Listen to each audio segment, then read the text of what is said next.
Snappity snap, printy printy printy, stackity stack stack stack.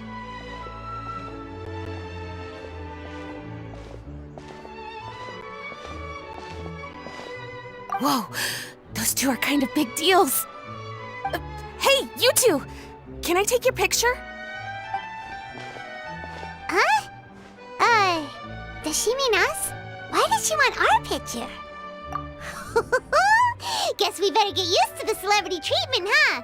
Can't blame the fans for wanting a photo of their heroes. But if this is for anything besides your own personal use, then we're legally allowed to charge you. Wait, what would they call it here? An appearance fee? Photo shoot fee? Absolutely! It's just an honor to be able to photograph the Ace Adventurer duo. How does 1.5 million more sound? Sure, that sounds fine! Hold up, how much did you say again? 1.5 million? Did Paimon hear that right? That's a lot of more for just one photograph. Maybe a little too much. Are we really worth all that? You guys are overreacting! This measly 1.5 mil is just the start. If you're interested in working with me as a photographer, you could potentially be taking home anywhere up to 9 figures. Snap some snaps and stack those stacks. 9 figures? That's... wait. Every 1,000 is 3 figures, plus 1 for the 1, so 1 million, that's 7, plus 2 is 10 million, 100 million. 100 million?! Yeah, this all sounds too crazy even for Paimon to fall for it. What kind of racket are you running here? You planning on flashing a couple of famous faces to con innocent people? Con innocent people? You took the words right out of my mouth. But you got it back to front. My goal here is to rid Tevat of everyone out there who's trying to con innocent people. Help me out, and there'll be a big bonus in it for you. Whoa, back up a little. Seems you skipped a couple of steps. How did you get from photography to crime fighting? Well, it all has to do with an important problem in law enforcement that often gets overlooked. Target recognition. Common sense says that if Gardamex want to fight crime, the first thing they need to do is identify who's a criminal and who isn't, right? But what happens when a Gardamex mistakes an honest citizen for a criminal, or sees someone brandishing a weapon in public but fails to flag them as a potential threat? Then you've got a huge problem. Think of the poor fisherman whose fishing rod gets mistaken for a spear, or the crafty crook who carries around a metal pipe to club his victims with, but dismissed as a regular plumber. Okay, fair enough. You're kind of making sense now. Great. Okay, so let's say I disguise myself as a cat, or a dog, or a finch, or a pigeon, or maybe even a blubberbeast, because why the heck not? So I'm walking around the city streets like an escaped amusement park employee, and a Gardamex sees me. How do you think it would respond? Well, that's cheating! A Gardamex's not gonna do anything to some cute little critter. Also, what kind of blubberbeast would even want to come to the city anyway? Bingo! Right answer. Gardamex are incapable of registering cats, dogs, finches, pigeons, and, of course, blubberbeasts as potential targets. Their image recognition system actually ignores them completely. It is actually fairly logical if you think about it. Removing all the near-zero risk entities from the target database boosts performance in most situations. But here's a quote from a recent report in the Steambird. Several keen-eyed thieves who noticed a flaw in the Gardamex detection systems disguised themselves as blubberbeasts during the commission of their crimes.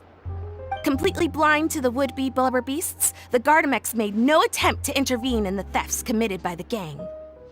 Wait, so this actually happened? And the Gardamex really didn't catch them? Okay, that's pretty gutsy, but also kinda horrifying. What if they get bored of petty theft and move on to something even worse? They could get away with anything. Exactly! And that's why we have to fight these criminals in the domain of technology. It's turned into an ongoing tug-of-war between their disguises and our image recognition capabilities. And I, Lapine Pauline, specialist in graph adversarial technology, am determined to do my part towards a crime-free future for Fontaine. Currently, I'm in the process of collecting sample images. Once I have a large enough pool, I'll use that to develop a simple but powerful and highly accurate image recognition algorithm that runs on a small graphical processing module. Any Clockwork mecha installed with this module will instantly be able to recognize people wearing disguises and accurately assess the criminal threat they pose. And, if all goes to plan, the Palais Mermonia will jump at the chance to have these installed on every Gardamek in the city. It's the business opportunity of a lifetime. Paimon's getting deja vu. Let me guess, you're a homebody researcher who prefers to stick to the city, limiting your potential sample size. And the reason you want to work with us is because we can go out into the wild and help you get all the other photos you need, right? Wow! Right again! Down to the last detail. It sounds like the Ace Adventurer duo has seen it all before. What do you say?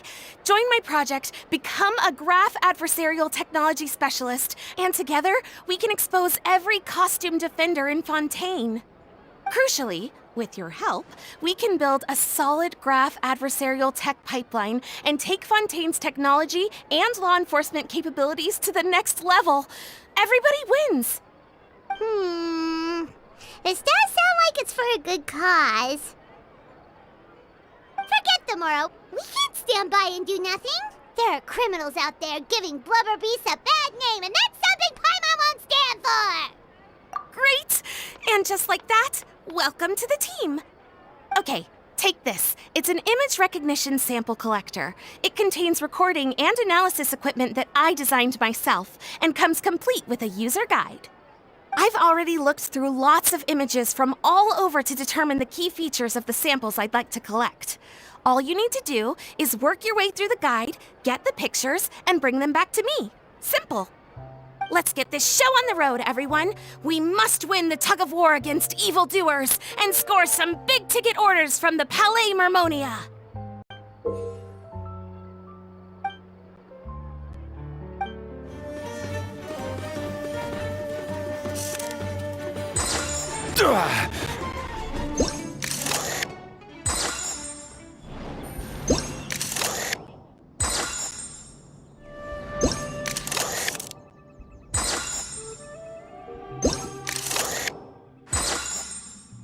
In this way, shall water deliver your punishment.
I really did spend a lot recently, only 10 Mora left.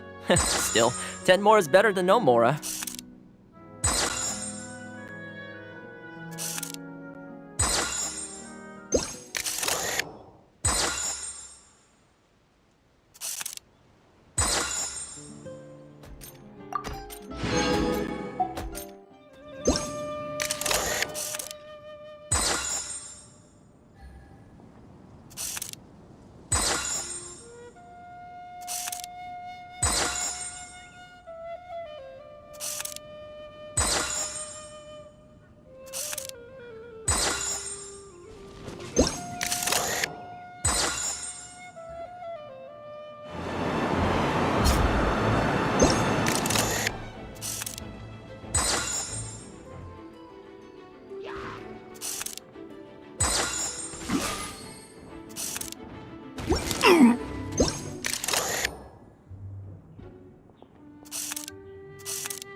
Isn't that Charlotte?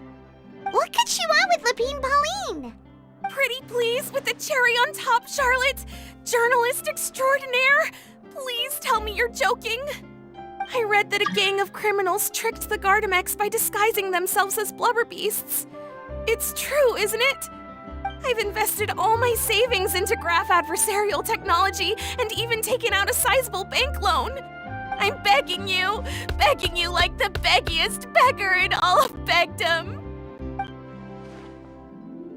Okay. I need you to calm down a little, Miss Lapine Pauline. I admire your passion for your research, and I don't mean to dash your hopes for those, big-ticket orders. But I'm afraid I'm not joking. The Blubber Beast incident was a short story mailed to us by an anonymous amateur author, written in the style of a true story. Oh, Paimon sees what happened here. Sounds like the report Lapine Pauline read in the Steambird wasn't in the news section after all. Funnily enough, I actually remember being in a meeting where the editing team was debating the potential risk of misleading the public with this story. They even went to Maison Gardiennage for advice. But to our surprise, they fully supported us printing it. They figured that the false intel would be a great way to dupe potential criminals into wearing ridiculous costumes when breaking the law. In truth, Gardamex are extremely sophisticated in their capabilities. They can identify criminals just as reliably as the best human guards, so a crude disguise isn't gonna get you far. If anything, it'll just make you stand out all the more. Since we ran that story, the Maison Gardiennage has made a slew of arrests, including, one phantom blubber beast, a titanic red-crowned finch, and a specter man. So I knew this story had helped out law enforcement, but this is the first time I'm learning of an innocent citizen being deceived by it, and investing so much Mora for nothing.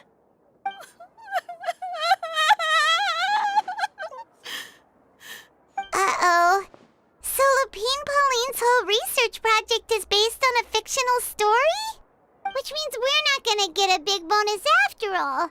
But more importantly, she's gonna lose everything she's invested. Traveler! Paimon! You're back! I was in the area taking some photos for a story when I got to talking to Miss Lapine Pauline about her research. She told me about your collaboration. She was hoping I could write an article to spread awareness about image recognition technology. She even paid me for the article and gave me one of her prototype devices before I could get a word in. I unfortunately had to dash her hopes, and I'm afraid all your hard work was in vain too.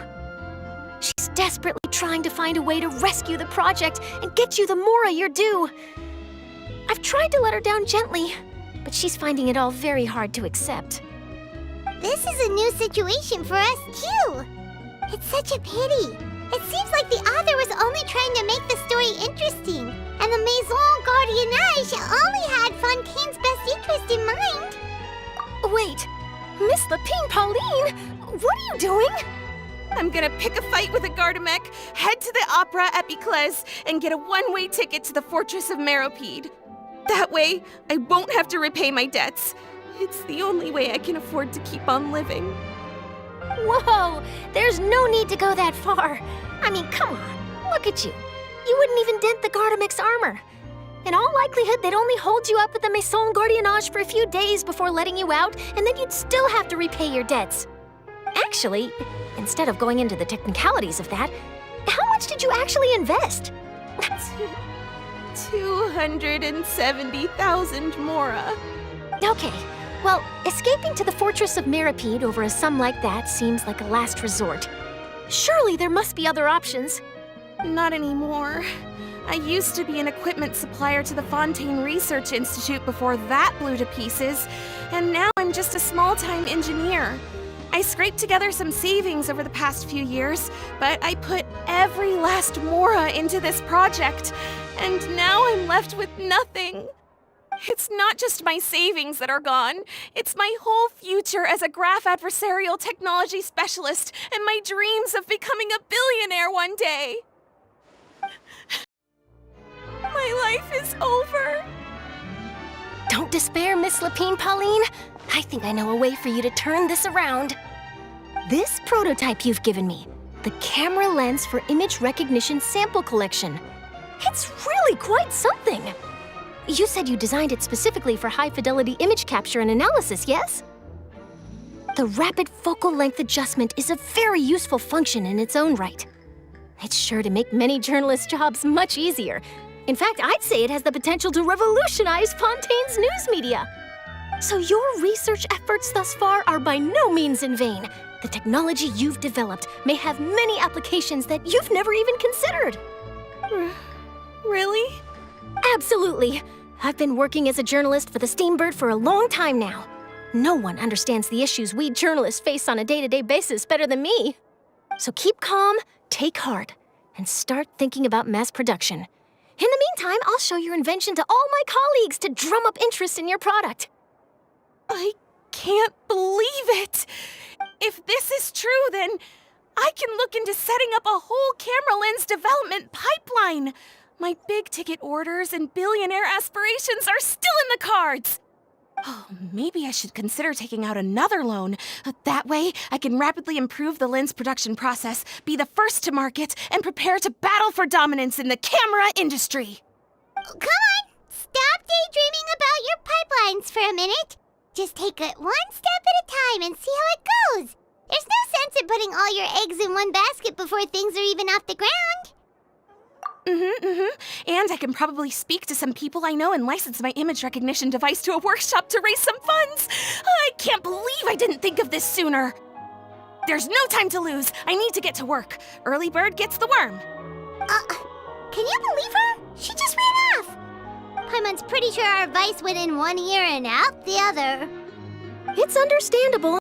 When inspiration and passion strike at the same time, it's all too easy to throw yourself headfirst into your work and forget about everyone around you. A lot of journalists are the same way when they're first starting out. But don't you worry. I'm gonna write an article on all this, and I'll be checking in on her regularly. Her research has the potential to benefit the entire journalistic community. I'll give her plenty of input to stop her from going down any rabbit holes and make sure mass production of her lens can begin as soon as possible. It's reassuring to know that you'll be looking out for her, Charlotte. Actually, you know what? Why don't you two take this prototype lens? I'm sure you'll have plenty of chances to use it on your travels. It takes the right person to get the most out of a new technology. In your hands, it's sure to capture some amazing sights. Thanks a lot, Charlotte. No bonus, no biggie. This makes everything worth it. You're welcome. I got something out of this too. The beginnings of a very interesting news story. The boundaries between real news reports and news-like fiction must not be blurred, even when there's a compelling justification for doing so. Yes, that's how I'll phrase it to the editors when I give them my feedback. Let's hope we don't mislead any more well-meaning citizens in the future.